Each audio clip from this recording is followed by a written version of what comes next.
All right, folks, so my journey today started out in Lahaina, Hawaii, and I drove about 2 to 3 hours. Took my time, had a lot of fun driving up the volcano here to the highest point in Maui, which is Haleakala Summit. It's around 10,000 feet high.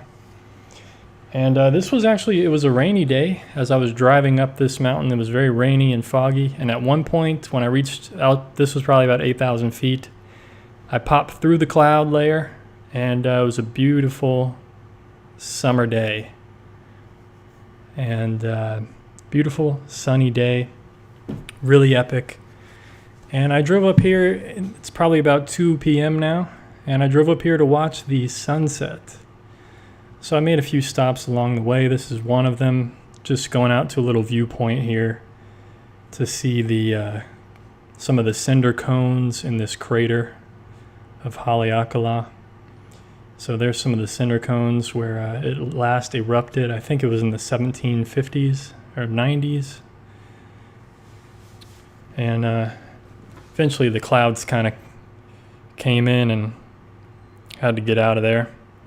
Started getting pretty cold because it's such a high elevation up there. It gets cold very, very quickly. I mean, it was probably, even though this is in August, you know, when you're up that high, it was very windy. It was about 50 degrees Fahrenheit, which is pretty crazy. I mean, it's very sunny.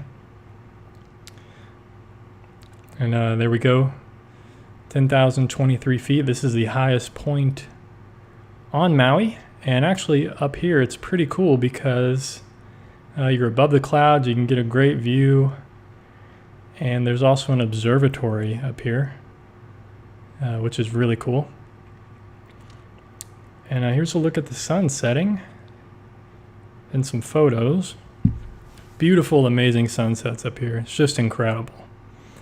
And right after the sun went down, I got my paints out and I decided that I was going to paint this observatory because I love the light and the clouds behind it.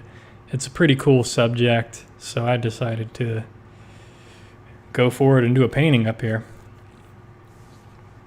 And after the sun went down, did some stargazing as well, and the stars were just incredible. Don't have any footage of that, of course, because it's just completely dark, but really amazing.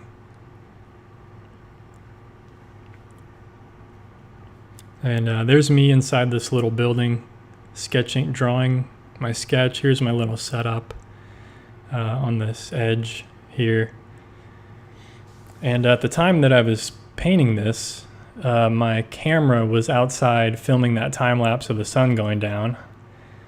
So I filmed this with a different camera. So I apologize for the different kind of view, but this is kind of cool because I sped this up just a little bit. Not very much sped up at all.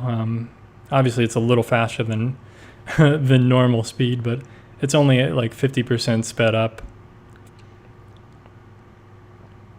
So I had to do this one very quickly, and it became dark really quickly.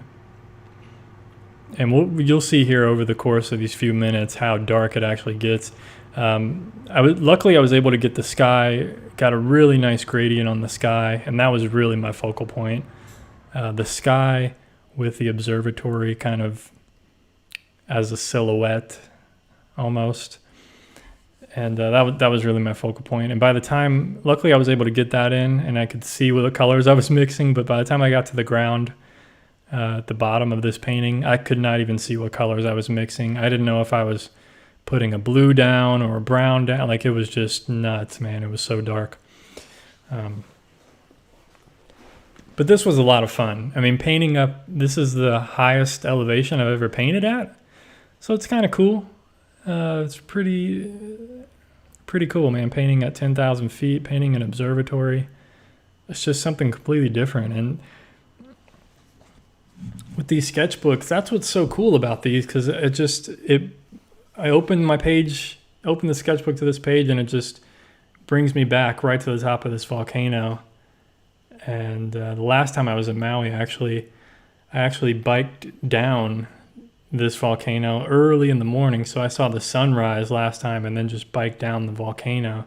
and that was super epic. And this time I saw the sunset and did this little painting and saw the stars, man. It was just incredible. But yeah, I mean, documenting stuff like this in the sketchbook is just super cool. Really a lot of fun.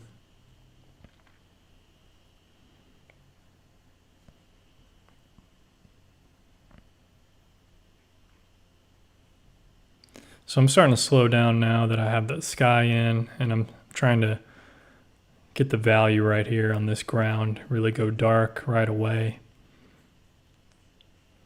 And I'm losing light like crazy. I didn't even paint the observatory yet, and I kind of had to go off a memory of that. You know, I remembered kind of how the light was hitting this observatory and the value and the shades of yellow and red that were on the light was creating on this observatory. And I'm just trying to capture the basic essence of it, really. It's not like a super detailed sketch or anything. My main focus was really the color in the sky, and then the rest is just like value. I want to make sure I get the values right. And like I said, the bottom of that part of this painting is really just a dark mass silhouette. So that's what I'm focusing on.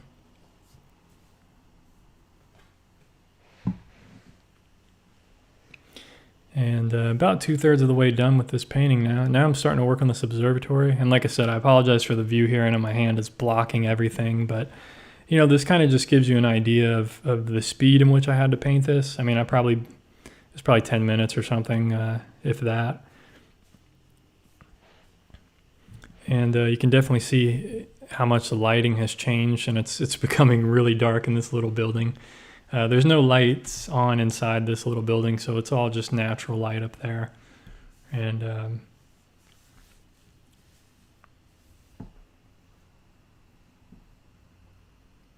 so yeah, this was probably one of my favorite paintings, and just overall experiences on Maui, doing this. And it's something that's pretty much totally free. I mean, you do have to pay a park fee entrance or something, you know, to get up to the top, because it's a national park. But other than that, you know, you just spend your evening up on top of the volcano here. And actually, I was going to mention that the crater in that volcano is actually carved out by wind. It's not even carved out by lava or anything. So that just shows you how windy it is up there. It was so windy and so cold. And I was kind of dumb because on this trip I only brought flip-flops. So I was walking around up there. It's probably 45 degrees Fahrenheit, and I'm walking around in flip-flops. So yeah, that was not smart on my part. And now you can see how dark it is. This is literally what it looked like for me painting it. You know, I can just barely see a few shapes, and I'm just blocking in some kind of dark value. You know, I know where the colors are on my palette, but I can't tell what amount of each color is what. So I'm just going off of what I think I'm seeing. And eventually I was like, okay, I gotta just stop. Because, you know, I don't want to ruin it. And then the camera wasn't even focusing anymore because it was so dark. So that's pretty much the end of this painting. And we'll get a good look at the final painting here in a second in some proper light. And there's a finished sketch. Pretty happy with this one. Hope you guys enjoyed this episode. I'll see you in the next one. Peace.